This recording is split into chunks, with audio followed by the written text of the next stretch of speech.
We spoke to renowned war historian Tom Cooper, who has criticized Pakistan and its defense forces. He says Pakistan's ability to handle nuclear weapons is questionable. In fact, he has raised serious concerns over Pakistan's military capabilities. Listen into this conversation.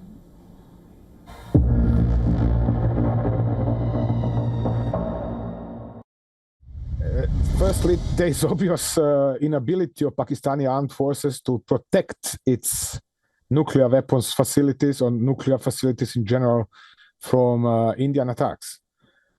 This is of particular importance because Pakistani generals have defined a number of red lines, a number of scenarios in which they would deploy nuclear weapons in the case, for example, India withdrawing from the Indus Water Treaty, in the case of Indian armed forces advancing deep into Pakistan, or in the case of India destabilizing Pakistan politically, or blockading Karachi, for example, port of Karachi, and those badly damaging Pakistani economy.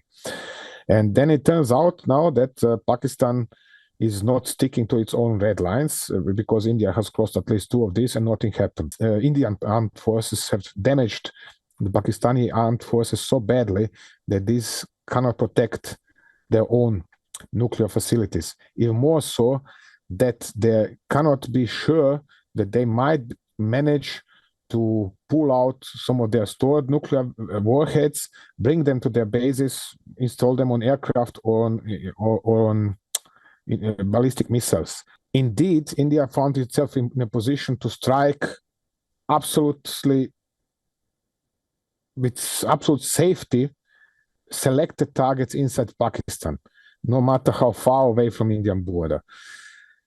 And this meant that Pakistani armed forces were unable to protect the country even from such attacks.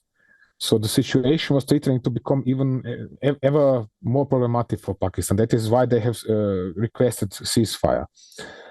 India has not accepted a ceasefire, but said it is going to stop its operation. But it is constantly, since 10th of May, it's constantly carefully monitoring situation inside Pakistan, especially any kind of major movements at nuclear facility.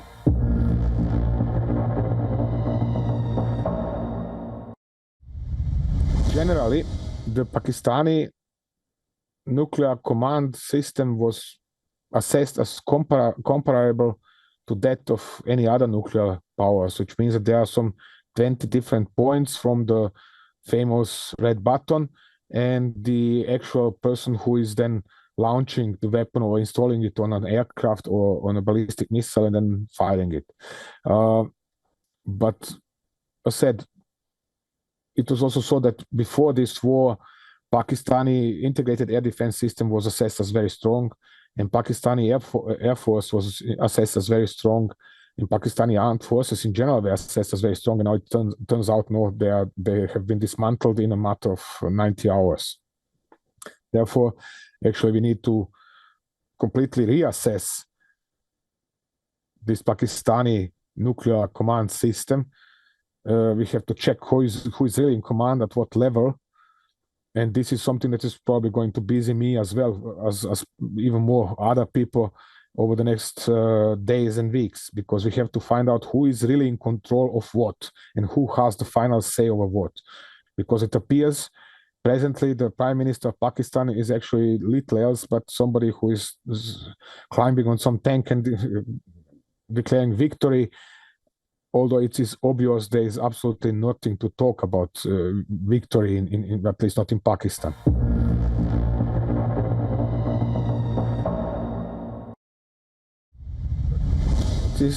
I think one of Indian generals has assessed this, or is calling it a surgical war, not a surgical strike, but surgical war.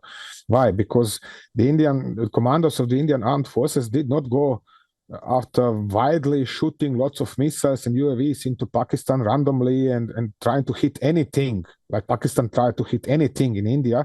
No, they have focused their attention on striking very few, actually, very precisely selected objects on very carefully selected military facilities.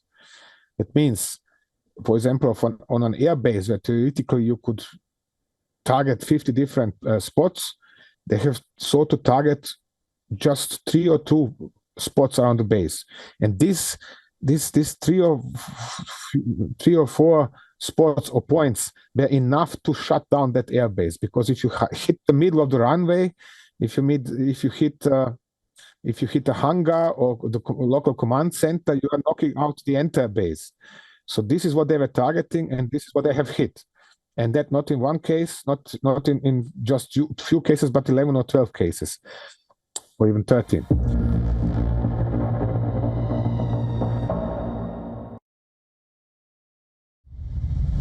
Look, now precisely how do they respond to this? I don't know enough to explain that, but it is obvious that they are ignoring Pakistan's systematic involvement in international jihadism, which is dating back some 60 years, back to the mid-1960s. They are ignoring it simply. And we have seen now IMF saving Pakistan in the middle of the war, although knowing Islamabad is out of condition to pay back, to serve its debt. So what kind of commercial interest or political interest is behind this? This is not really transparent for me, but they have decided to grant this loan to Islamabad, and now this is done. Why are they doing this? I don't understand this precisely, because they are threatened by the same jihadism from Pakistan as much as all of India or you and me. So why would you pay Pakistan or give a loan to Pakistan, although you know it is threatening you? No, you wouldn't. Would I do that? No, I wouldn't. So why is the IMF doing that? I don't know.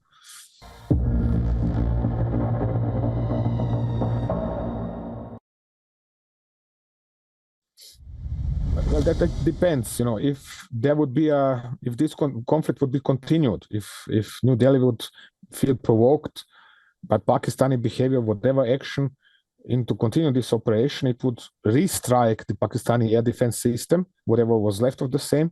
Then it would seek to destroy whatever is left of the Pakistani Air Force, or debilitate it to the level where it is no factor anymore. While right now Pakistani Air Force is still there, at least some 80% of it.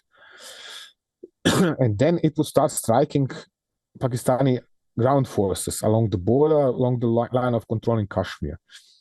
And at that point in time, Pakistan would be really in trouble, because there would be a question for how long could these ground forces survive being pummeled and pounded day after day by dozens, perhaps hundreds and more of Indian bombs, missiles, rockets, and so on.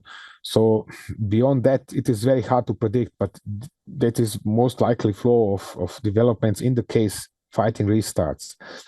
But if you ask for further in the future, that is hard to predict.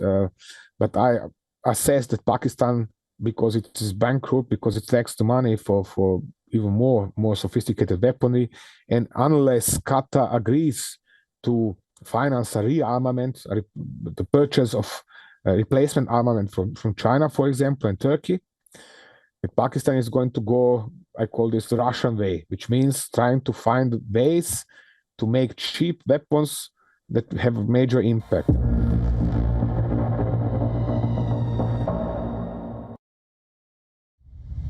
Earlier times, that would be 80s and 90s, but back then there used to be, which is actually the same in almost every armed force wherever you go, but there used to be strong groups within, for example, the army.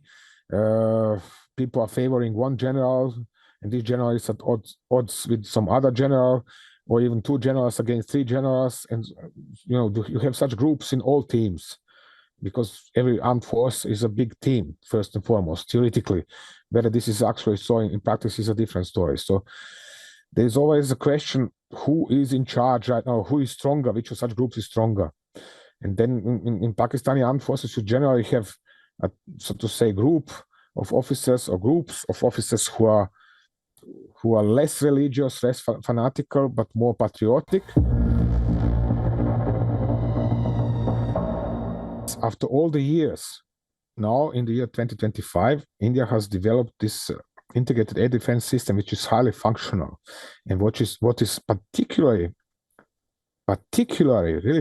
very, very unusual, is that this integrated air defense system of the Indian Air Force is incorporating the army, which means ground forces, which means that ground forces are as well informed about the radar picture, so to say, of what is flying around, as the Air Force is. This is something not even the Americans have managed so far. When you talk with their US Army officers, they are still talking about integrating their own air defense system, and then talking about integrating this with the system of their Air Force. So India has managed something unique, and that with its own, from its own powers.